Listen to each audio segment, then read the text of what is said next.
This video will introduce you to the AAI drill alignment system and show you how to use it.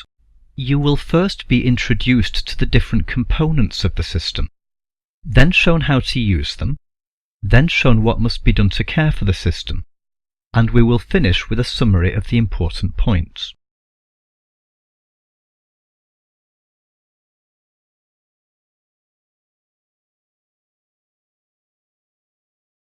This is the DAS350SP unit.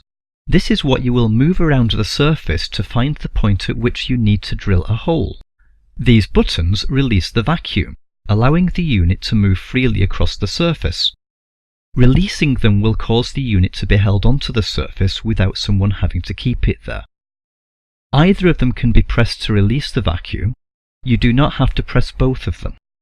These lights will tell you which direction to move the unit in while locating the position of the hole. The RT1 and its transmitter head send a signal from the hole you want to drill into. The DAS350 unit looks for this signal. You might have several transmitter heads so that you can use one that fits well into the hole that you want to drill into. This is the charger base to charge the batteries in the DAS350 and RT1 units. And this is the charger's power supply, which connects via a suitable cable to your mains power socket. This is the PVP, the portable vacuum pump. It provides a vacuum to allow the DAS350 unit to be held down onto the surface for drilling.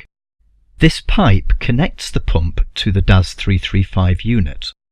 This switch turns the vacuum pump on and off. This button shows you on the battery meter how much charge is left in the battery. If a red light comes on, the pump should be charged before it is used. If it is flashing, you will not be able to use the pump until it has been fully recharged.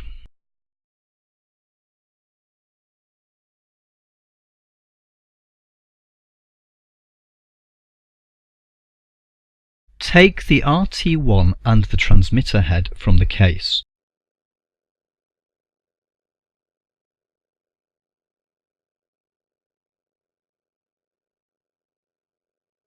Place the pin of the transmitter in the underneath of the hole.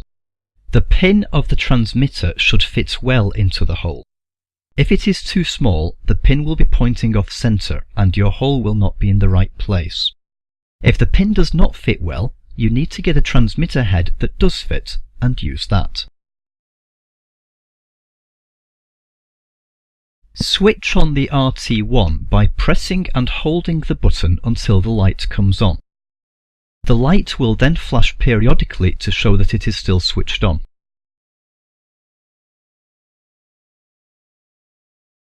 Pick up the DAS350 unit and connect the vacuum pipe to it. Push the pipe into the connector firmly. You should not be able to pull it back out using reasonable force once it is connected. The drill bush guides the drill whilst making the hole. It should be small enough to hold the drill straight, but not so small that it is damaged by the drill. To remove the inner drill bush, remove the retaining screw and it will simply lift out. The outer bush can be removed, if required, by pushing it up firmly from underneath. Press the power button and hold it for 3 seconds until the lights come on in the startup sequence. The lights will rotate in this pattern when the unit is not able to detect a transmitter. To check the battery level, press and hold the power button for 1 second. The number of yellow lights shown indicates the remaining charge in the battery. Turn the vacuum pump on using its power switch. Push one of the buttons to release the vacuum and hold the unit firmly against the surface so that all 3 feet are touching the surface. If they are not, the unit will not be square to the surface and it will move slightly when you apply the vacuum. When the unit detects the transmitter, the lights will change and two of them will stay lit. These two show you the direction in which to move the unit. Here, we have to move the unit forward and to the right. Here, we have to move the unit backward and to the right. And here, we have to move the unit backward and to the left. When you get to the hole, all four lights will go green. You will probably go past the hole and then have to move back slowly to find it again. Release the buttons to apply the vacuum and the unit will hold itself against the surface. If the lights change, it means the unit was not held with all 3 feet against the surface. Press a button to release the vacuum and try again. The unit is very sensitive, and although it is not affected by small magnetic fields such as that of the Earth, it is designed to switch itself off near very large fields or other interference. If the unit keeps switching off and the battery is not empty, then you should find out what is causing the interference instead of trying to continue. You may need to get somebody else to do this. Now that the unit is held in the correct position, the transmitter head should be removed from the hole. Obviously, the unit will not show 4 green lights once you remove the transmitter head, but it doesn't matter because the unit hasn't been moved. You can then drill through the drill bush and through the skin into the hole beneath.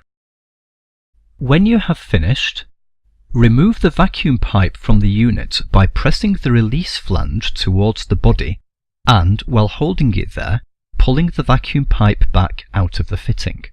If the unit is still switched on, press the power button and hold it until the lights show the shutdown sequence and go out. Turn the vacuum pump off using its power switch. Switch off the RT1 by pressing and holding the button until the light comes on. When the light goes off again, the unit is switched off. Pack all the components away again as you found them.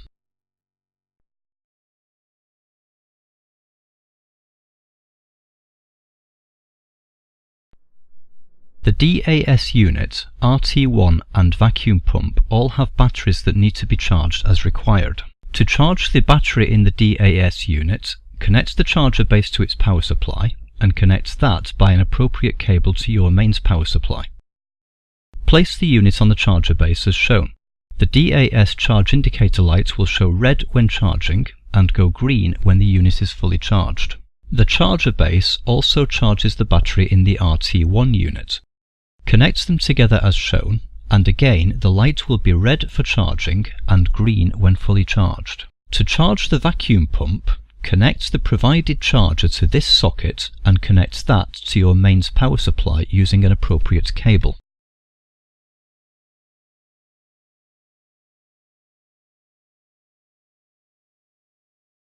It is necessary to periodically check the alignment of the sensors within the DAS350 units, so that if units become damaged, they can be quickly removed from service and sent for repair.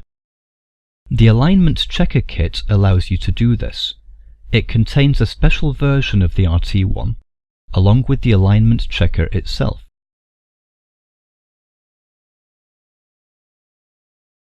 Connect the components as shown,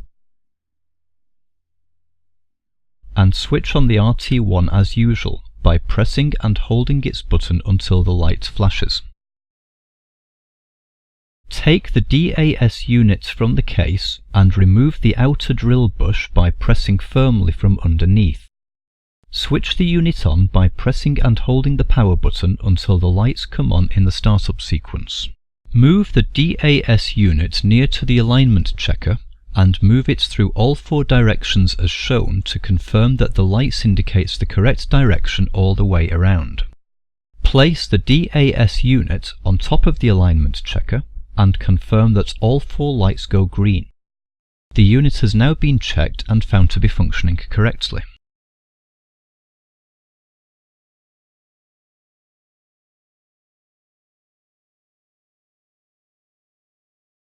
The lights show you which direction to go in, and either of the buttons releases the vacuum, allowing you to move it.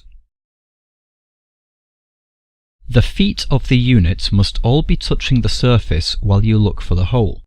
Otherwise, the movement as the vacuum pulls them down will mean you keep losing the hole after getting the 4 green lights, and will have to keep readjusting it. The transmitter head should fit well into the hole. Too loose and it won't be pointing straight along the hole's axis, and you'll drill through the skin in the wrong place. The drill bush should be small enough to correctly guide the drill, but large enough not to be damaged by it. If you run the vacuum pump battery down so far that the battery gauge shows this red flashing light, it will prevent you from using it until you have fully recharged it, which will take a long time.